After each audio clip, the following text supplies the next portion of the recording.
a high-riding wagon down there. That is a Nomad, too. Did you see that? Yeah, I saw that. That is not a regular two-door wagon. That is a Nomad. Another story of found in the woods. He bought that car and one other four-door together for $2,500. He said he's got like $7 grand in the whole thing, cobbled together, and shows up here at Drag Week just to have a good time, and he's living in the wagon all week long. I love it. Yeah.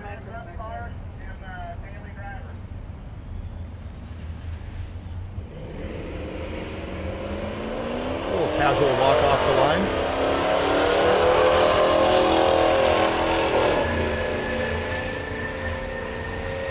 So Dan Ashlock going to go down on in his Grand National as the wagon, the Nomad, goes 13.76.1 at 97 miles an hour.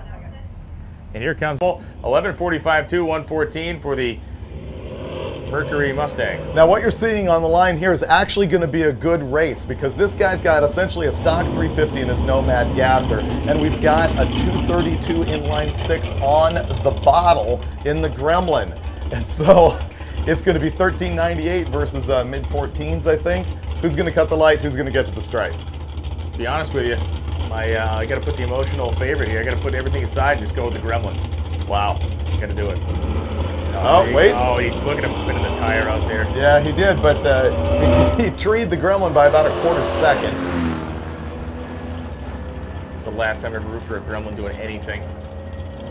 Look at this. Look at that. That's a race. And, oh, look at that.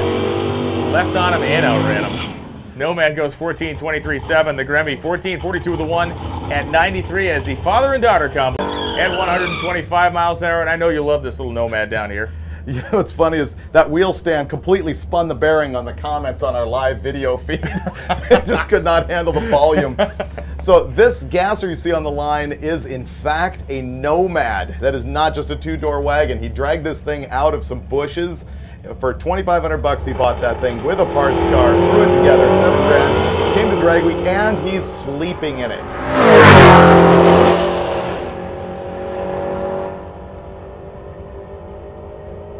Oh, big smoke down there at the finish line. 11.10 with the 621 miles an hour. Luckily, I thought that was one of those little whiffs that turns into the big kabloom, but that did not happen.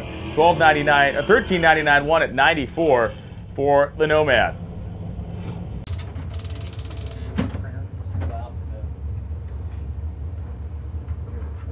Pulling into lanes, look at this pair. In the left-hand lane, that is a real 55 Chevy Nomad. That is not a two-door wagon. He found the body of that car out in the woods and bought it and a four-door parts car for $2,500. He says he's got $7,000 in that car. It's pretty much a stock 350 in it. He is living in that car this week, literally sleeping in the back of it. And in the right-hand lane, the 32 Ford Roadster. This to me is one of the most impressive cars at Drag Week, and I hope he's going to show you why right now. I'll tell you, that looks like the most aggressive launch he's had, where the tire actually, well the tire, they're like about as wide as a bicycle tire, but it's stuck to the racetrack. Little flatted in there, it's 70 at half track. The dude in the Nomad just going to put a fender on him. 15.18 with a 5, he's getting there at 86 miles. All right, Tulsa Raceway Park fans, I told you, we showed you, yep. That was the Hampton Inn last night for this young man. The Holiday Inn, the Hampton Inn, Garden Inn, everything you could ever want it to be, waking up with Mother Nature in the morning. This cool gasser hot rod, that's right. This is his oasis away from home during Drag Week. Now come over here by the van a little bit. We'll get over here, and I'll still put the car in the background. Maybe this wind will help us a little bit. Tell us a little bit about your hot rod, bud, and we'll go from there. I was four-wheeling with some buddies about 10 years ago and found it in the woods, and his boss wouldn't sell it to me. So 8 years went by, and finally he sold it to me. And just needed some mild steel welded in it to drive it down the road. Had all the glass and windows in it, so right. Purpose-built Drag Week vehicle. You know, I tried to camp in my Camaro last year. It didn't work out for me. So, right. There it is. There it is. Tell me a little bit about what's underneath the hood. I ran out of money for the motor. It's just an old truck motor, Vortec heads, 9-inch Ford Versailles rear end in the back, a 700 R4. Right. Does good down the road. The Drag Week boys have arrived here at Tulsa Raceway Park. And what, you're running in the gassers class. Yep. What has been your best ET so far? 1360 something, I think. Right. Yep. I've been staying in it since Friday. I haven't got a room yet. Don't need to. No, there's shower houses right over there. Hey, you are the essence of drag week, my brother. Thank you. Going from track to track, and I mean, if you guys have been following, the very first day that Monday morning, I got a cool picture of your car up there behind the old gas stations with the sun coming up. Your privacy package, that's right. So, with that said, open the doors. Let's show everybody the accommodations. That's right. Not only is it cool going down the highway, well, he's got the rolling ramada. I think we'll have to get him a sticker or something made up for it. The rolling ramada.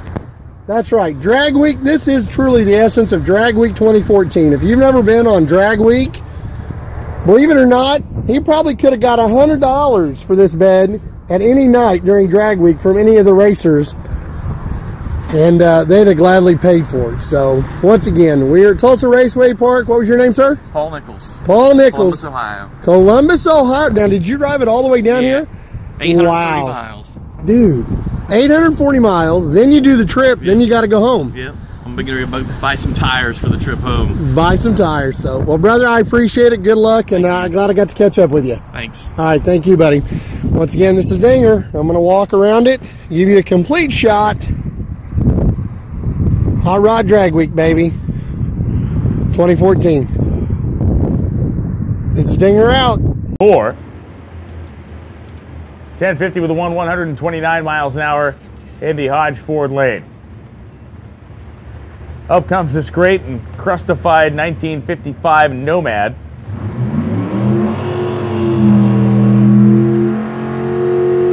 With a 1951 Henry J of Mike Cox rolling up next. Mike's been pulling some nice little wheel stands here in this short wheelbase machine. And the only car remaining in the staging lanes belongs to Doug Klein.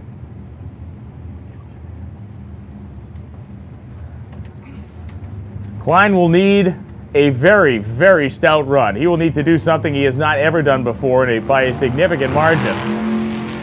Again, nice wheel stand for Mike Cox. Beautiful. Beautiful stuff out there.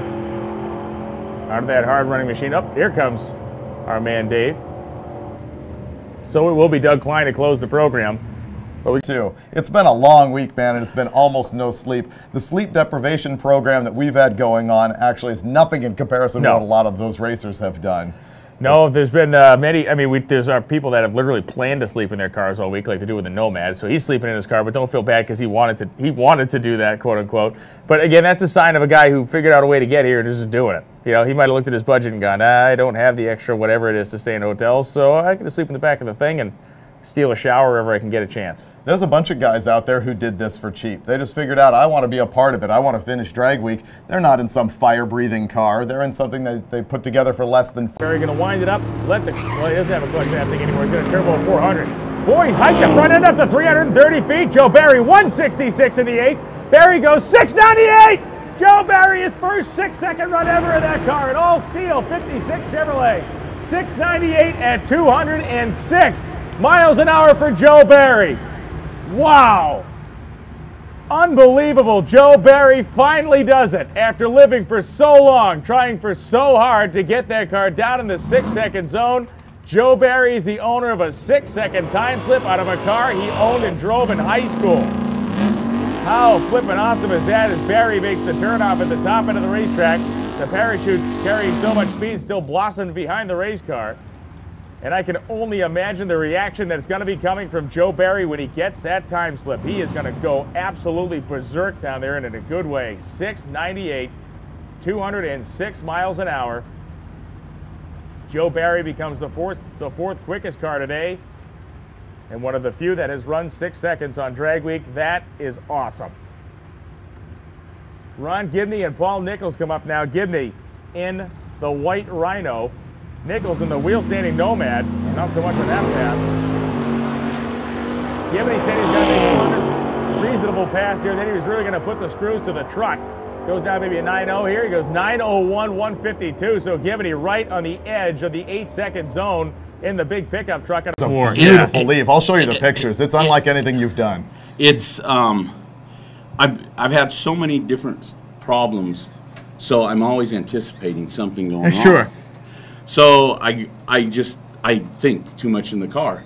So it went out there, and I actually pedaled it in second gear, because something didn't feel right. And then it wasn't very long, but I got back in it and I figured there's the run. It's not going to be very good. So I was standing up there just thinking, okay, can I get back in the lane? And cars started coming by and holding up 6 fingers. Really? So then I was like jumping around. Hopefully no one seen me get off.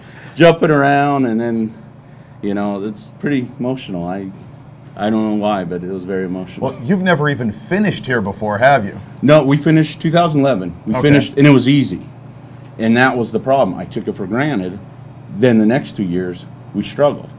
And that was the problem. It would have been better not to finish the way we did the first time. But yeah, the first year we finished easy. And then it was downhill from there. Yeah.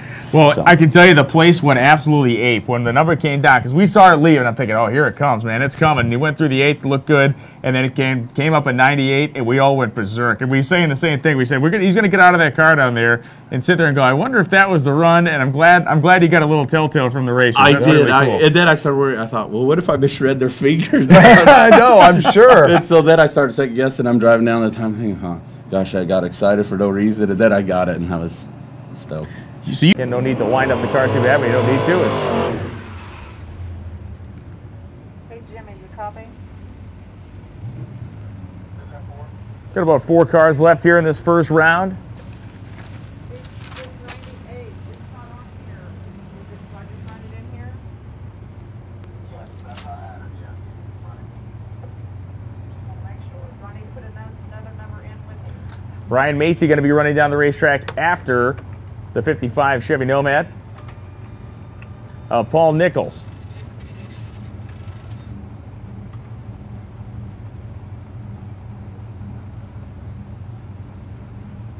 See, now you're throwing my letter way off. I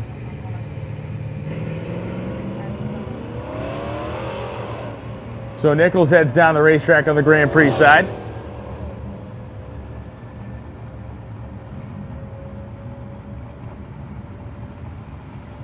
$13.69 at 98 miles an hour is Brian. So we have the Gebhardt Mobile over there. That's Billy Gebhardt and Paul Nichols. Nichols in the Nomad, Gebhardt in the Plymouth.